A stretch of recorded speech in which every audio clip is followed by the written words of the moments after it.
Hi everyone, welcome to this video. In today's video I would like to take a closer look at the coronavirus in Italy. As you probably know, the situation has been particularly bad in Italy, with hospitals being overrun, very terrible conditions happening there. But in the last couple of days we've seen a flattening out of the increase in the number of cases in Italy. And we can see that more clearly in the chart over here, which shows the daily new cases in Italy, which has been declining in the last couple of weeks. So today I would like to apply some modeling to the data in Italy and see if indeed Italy has turned a corner, and to try to make a projection of where Italy is headed with the future number of cases of the coronavirus and the fatalities in Italy. So if we continue scrolling down, we see that the number of active cases is still increasing. The number of deaths is still increasing. It looks like the increase is linear. Now, a linear increase would indicate a reproduction number of 1, an R0 of 1, which means the disease is no longer growing exponentially, it's no longer accelerating, but it's not going away either. So let's see if that's really the case. Here is the daily number of deaths in Italy. It's not quite clear from the data if the number of deaths is increasing or decreasing. So this is where models can help us get a better sense of where we're going. Here again, the number of new cases seems to be on the decline. Number of active cases, the number of newly affected cases seem to be on the decline. So this is all looking positive, but it would be nice to kind of nail the situation a little better. So let's take a look again. I'm going to use the model that I've discussed in the last couple of weeks. I've now made a section specifically about Italy, and let's see what happens when we look at the output of the model. We can see that over here. When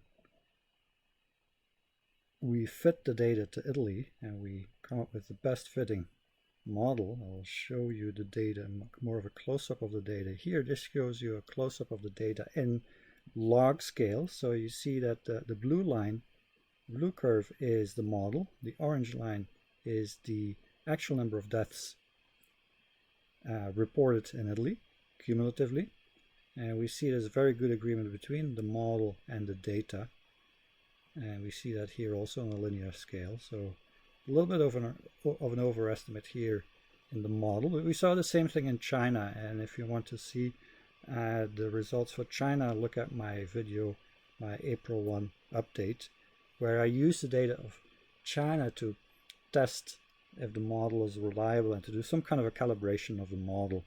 So now we've learned from the case in China, now we're applying what we've learned in China to this case in Italy, and we're projecting into the future what is going to happen. And we see, indeed, it looks like Italy is turning a corner right now, and if all goes well and all goes as expected, we can expect somewhere between 45 and 50,000 deaths in the next year and a half. So let's take a look at some of the results that we're observing from the data, from the modeling.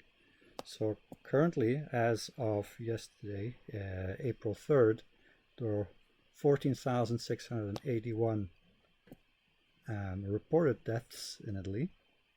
When we apply the model, the way it fits the data best, we are projecting about 48,000 deaths in Italy by the time this episode is over. So that is probably disappointing. I mean, Italy is turning a corner, but it takes a long time before the disease really goes away. And the disease doesn't just fade out, it goes with a fight. Now, there is some reason for optimism here, because we saw with the simulation in China that once the disease is really on its retreat. It retreats faster than my model predicts. And so the final number of deaths is actually overestimated in my model. So hopefully the actual number is going to be a little less than this. But we have to bear in mind that we're working with very uncertain data so far. The model is not perfect. So we need to put an upper limit and a lower limit to these projections. When we do that, my feeling, now this is kind of a subjective analysis of the model reliability, but my estimate is that the lower limit is about 29,000 deaths in Italy, and an upper limit is about 113,000 deaths. Now that is assuming that the effectiveness of the social distancing initiatives stays the same over the next year. Now, of course, a lot of things can change in the next year that can cause social distancing to be more effective, or the interventions to be more effective. For instance, if the situation gets more under control in Italy, maybe there will be more contact tracing, and that way maybe the disease can be combated more efficiently. On the other hand, people might get tired of social distancing, and that might actually cause a relapse, which would lead to more deaths. But this is currently the best estimate that I can make, is somewhere between 30,000 and 110,000, with a most likely outcome of about 45 to 50,000 deaths in Italy. That would be my projection. Now, I've tried to make an estimate about how many lives have been saved so far through non-pharmaceutical interventions. And I come up with what honestly I think is a bit too large, 156,000 lives saved. Now, you might have heard of the report from Imperial College. They figured that the number of lives that have been saved is a lot less for all of Europe. So their model is a lot more sophisticated than mine. So probably they're more closer to the reality than I am. This is just a model used to analyze the data. It's not actually meant to be purely a predictive model. Theirs is more of a predictive model. So if I have to believe one model, I would rather believe the model of Imperial College than my own model. But here it is. This is my estimate based on my own modeling. So how are we doing with the R0, the basic reproduction number of the disease? Well, according to my model, before the intervention started, we had an R0 of almost 3.8, so that is well above the world average of about 3. And based on the fit of my model to the data, it looks like Italy was able to bring that number down to about 0.78, so well below 1. That's good news. Indeed, that means Italy is turning a corner. They are successfully fighting the disease.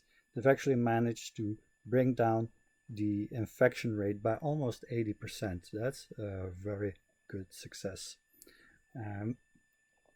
We know that the intervention started on March 8, and that actually helps a lot to make the model more reliable.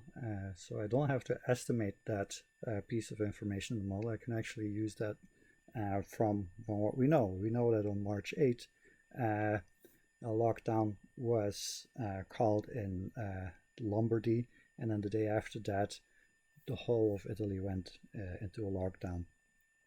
So that's the situation we have. This is well above the world average that I presented in my April 1 update. The world average was about 72%.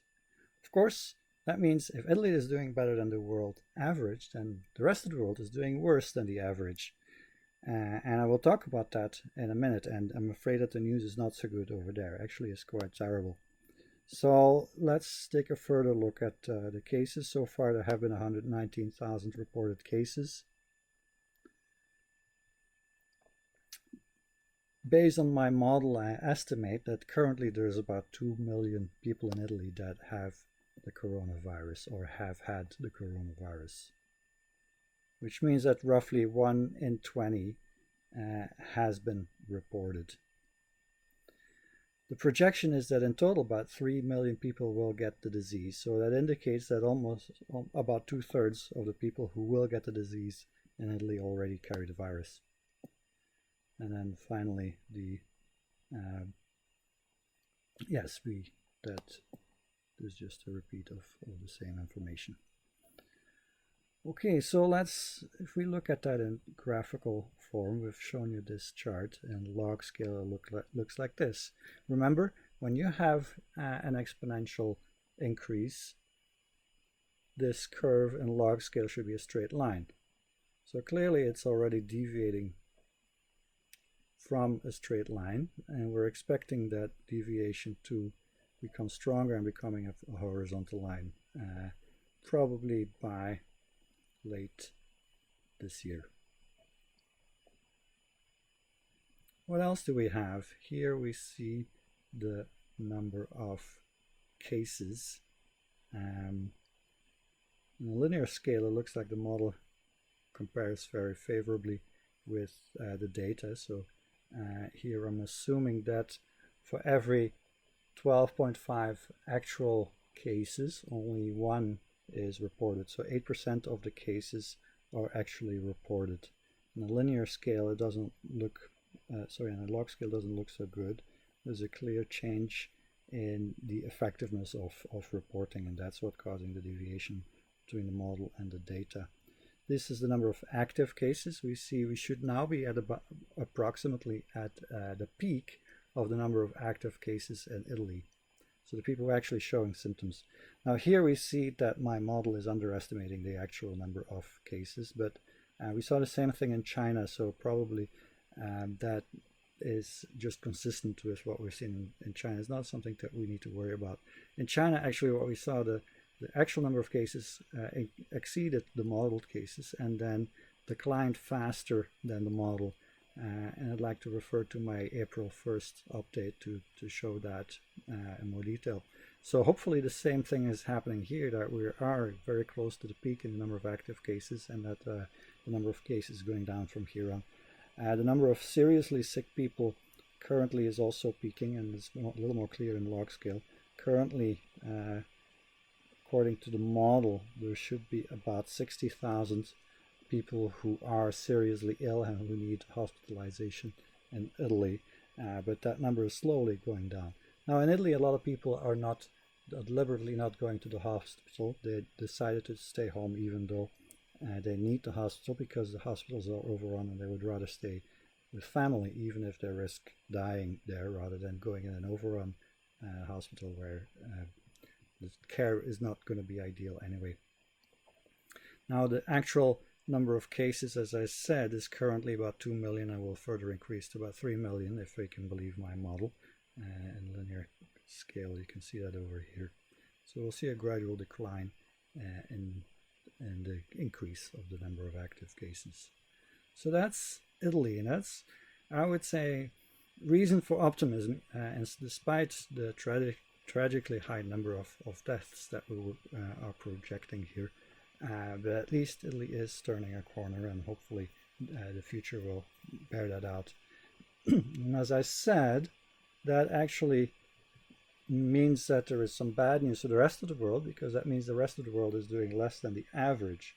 And I was saying in my update from April 1st that the world can potentially control the disease with as few as 400,000 people dying from the disease, but even a slight increase in the spread rate or a slight decrease in the effectiveness of the non-pharmaceutical interventions could push that number to 2 million and even up to 20 million. And I'm afraid that when I take the data from Italy out of the world data, so that I'm taking the good news out of the data essentially coming from Italy, and leaving the not so good data from the rest of the world in the model, then I'm afraid that my worst case scenario, which was 20 million people who will eventually die from the coronavirus, now becomes the base case. So if we continue as a world globally the way we are doing now, it currently looks like we are heading towards 20 million people who will die from the coronavirus worldwide. Now that is a terrible news. I hope that I'm wrong on this one. And I hope that the world as a whole will tighten the non-pharmaceutical interventions, that more will be done than is currently being done, because it's really necessary. This is really not looking good. So to look at the review, well, let's first go through some more figures. Here we're looking at the actual number of cases. I'm estimating that currently there's about 13 million, and that will increase to more than 1 billion cases of coronavirus. So more than, if the world continues the way we're doing now, we're heading towards more than 1 billion people eventually catching the coronavirus. Here we're looking at the number of active cases. It looks like we're currently at about 4 million active cases, even though the number that has been reported is 1 million, but we're probably more at 4 million people who are actually sick with the coronavirus. And as people who are seriously ill is a couple of 100,000 right now, maybe about 400,000. That is people who need hospitalization, but that number could increase to about 2 million. So 2 million people needing hospitalization by the time we're at the late spring of 2021. But a lot more people would have died already by then. So to take a look at the overview, the summary of what we're seeing in the world.